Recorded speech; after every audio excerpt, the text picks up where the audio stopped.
What's up? It's Zach. We're here at the observatory in North Park for a little gear talk with Portugal, the man. I got Zach and Kyle. What's up? I'm just gonna snoop around your gear and Go ahead. Snoop around. we'll leave it set up the way it is, I think, but we'll dig a bit. So Kyle's got racks of keyboards. Yeah, so first of all, people always ask me why I have so many. Of course, I could always. wondering why you don't have more. Well, I can play all the things on one, but each one of these to me does like this its thing at the best. This is the organ XK3C. If I'm playing organ, that's the best organ sound. Like I could totally do organ on this too. I mean, this guy is probably our favorite synthesizers. We use these in every record. Your classic Mini Moog XL. It's super cool. You can do patching stuff. So, for example, the screen here, I really like it because I can do X and Y for cutoff, and then you can pan on the opposite one. You could actually get a 360 degree sounding effect. You know what I mean? Does that make sense? Yeah, I had a Z1 that was one of the first XY controllers. Yeah. I started to mess around with this Korg Kronos. It's pretty cool just for piano and my basic fill-in. I was always a piano player at heart, so I feel weird if there's not just a piano. You need something with 88 keys. I really need some 88 keys in the heart because that's like where I started. These guys are super fun. These are the Taurus 3 bass pedals. They're like there was like 1,000 of these ones made. They're like Pink Floyd started them with Taurus 1. We have a joke like Taurus on the chorus. Like it just hits you in the stomach, and as long as I can see them, that's why we have colored light. We put glow in the light It's just a pedal tape on them. bass synth, basically. Right? Yeah, this is the Mellotron. That I feel like hardly needs any explanation, but most people know what they are. It's actually really cool that the guy from that recorded cello for like Eleanor Rigby, for example, did all the cello samples, but he didn't want to detune his cello below a C as a purist, so you can hear the cello sample change to an upright bass right there. That's he was the badass guy. But yeah, these are absolutely incredible. I obviously like the janky old ones for being in a studio because it kind of gives it this character. Right, but when you're Live, on the road, you can't beat it. right? And then these two guys here are Dave Smith, who Yeah. makes us based out of San Francisco, just a pioneer. His synths are super cool. You don't have to tune them in the way you have to tune Moogs, but I find that Moogs are synth bass at heart. I like the balance of the two. So I run both of those guys through this MIDI controller.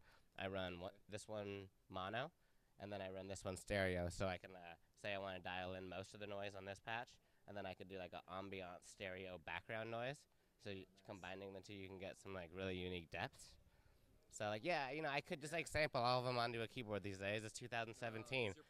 I don't even have to show up at the set. Like we don't have set lists. Like I don't know. Like I'm just like I'm feeling this one right now, or I'll quickly hit and tap tempo to a thing. You know what I mean? Like I'm really flying by the seat of my pants. You don't have set lists? You don't play with set lists? Set lists are so 2016. They're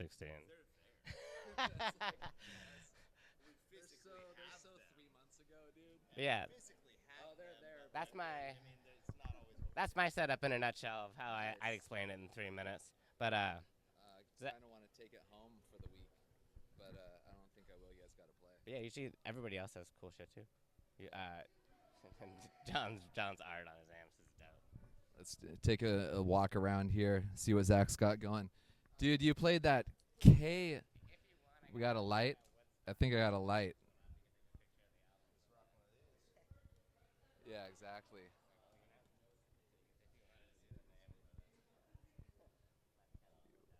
I think that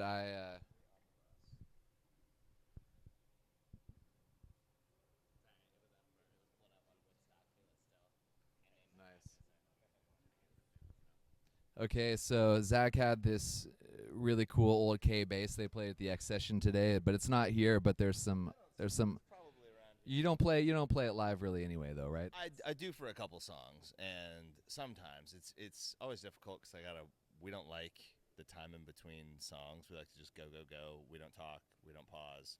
We stop only for like if I take a drink of beer or whiskey, it's while I'm playing with one hand. It's like we don't like to stop at all. And so I admire that. yeah. So our K is missing. I think it's on the bass. We got a bunch of other fun stuff as far as my things go. Yeah, there we go. I got light too. This is my custom P bass that Fender made for me to replace the one that got stolen from Lollapalooza back in 2000. Oh, that was one of the few pieces of gear that didn't find its way back, Yeah, huh? exactly. Yeah, my mom bought it for me. It was exactly as old as I was, and for any amount of money. I just cannot find the same one to replace it.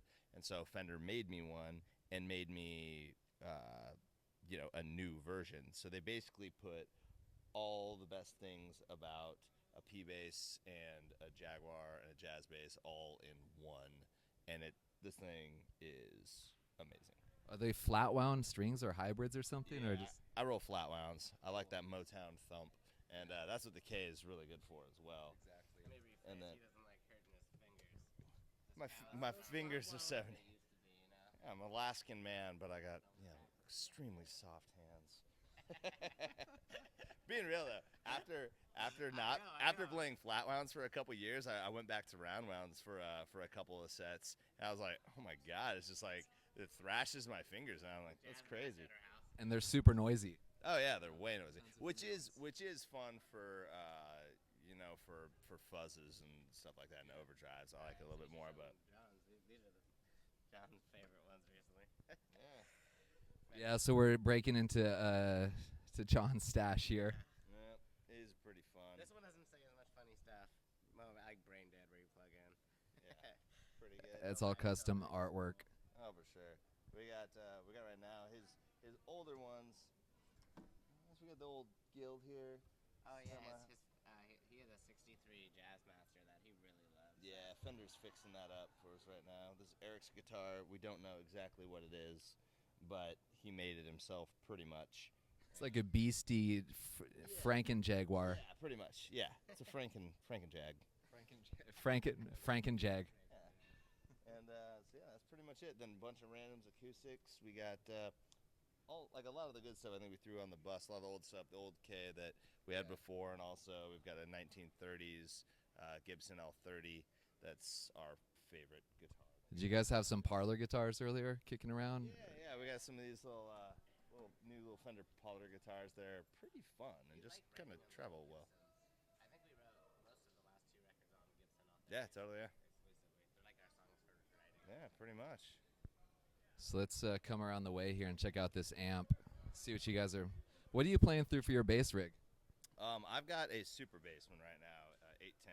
I have that, and then I used to play an orange as well, but I'm pretty much just been rocking this thing.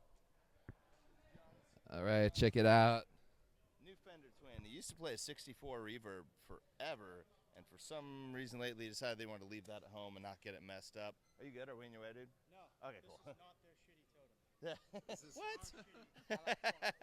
I like this. I like the totem, man. Character now. Yeah. And but yeah, we like to. John likes to draw all over pretty much everything. Gives it personality. Makes it sound better. Yeah, it looks like it sounds better. That was not hand wired. It was like that's like the nicest one. Like the dude like hand wired it. He was like the guy that makes Like modded and hand wired. orange amps. Like that was like a badass one. Like all of those old. I'm not even. I mean, I'm a guitar player. I'm a terrible guitar player. But the whole idea with those amps is that they're all hand wired, so you never know. Every single one has a different personality. This one is a really good personality, which just makes it cool, you know.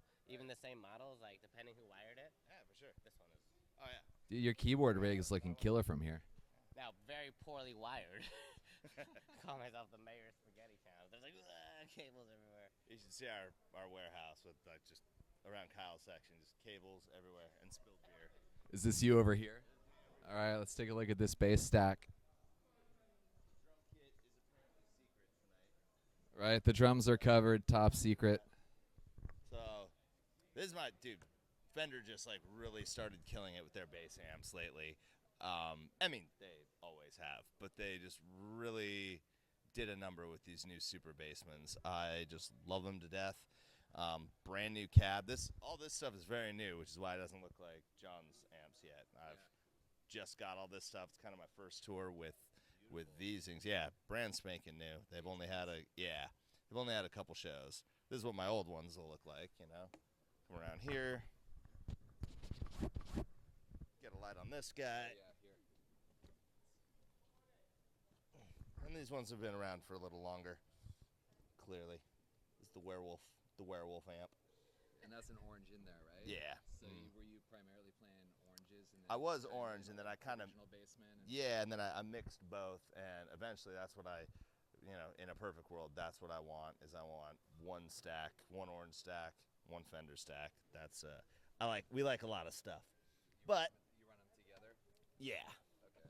split the signal from the pedal board, and then I do that now, but I just go one direct, one dry for just the low end, and a lot of times I have a extra sub out, so I can have as many as 3 different bass lines when I'm 3 different signals going. Yeah, on, yeah. 2 stacks and then. yeah, a dry stack just for low end, the effect stack for all the fuzzes and stupid pedals that I use, and then one just kind of sub out that we just kind of click on for the chorus. Got to make it everybody feel it in their gut a little bit more. Boy, yeah. Yeah, that's about. Ooh. Oh man. It's festive music. Yeah. That's pretty. That's our stuff, man. Cool. Yeah. Right on, man. Well, thank you guys so Yeah, much. thank This is a you. good tour of the gear. Oh, of course, man. Anytime. Thank you very much. Like, man, Jason's drum kit is such a cool color. Oh, I know. Jason's kit's amazing. It's like Tom that's bigger than me. We can almost get a peek at the tom. You can get. It's such a cool color. It's like a Get a little it's like a Oh yeah. purple that purple goes down to green. I think that's CNC. Yeah, They've made them a they're couple. awesome. We have a few CNC kits. They're great. That Tom is so absurd. It's like 18 inches. Is he a lefty? It's a big boy. Yep. He's a lefty. He's a lefty. He's a Or lefty. as we say, an inconvenience. Yeah. Yeah. He and I like playing drums all the time, and it's we I can't know, just you hop gotta up and switch play it. Yeah. You It's gotta be horrible, yeah. switchy, switch dance It- around. no, I'm not that good. No, yeah, feel ya. The hands can work all right, but like you just cannot kick with your left Right. foot. It just seems so weird to me. So hard. Yeah, but thanks for checking out our stage, Yeah, my man. Pleasure. Thanks for having us. Hey, it's Zach 91X Gear Talk with Portugal the Man, and we got to get off the stage because we're going to get booted out of here if we don't.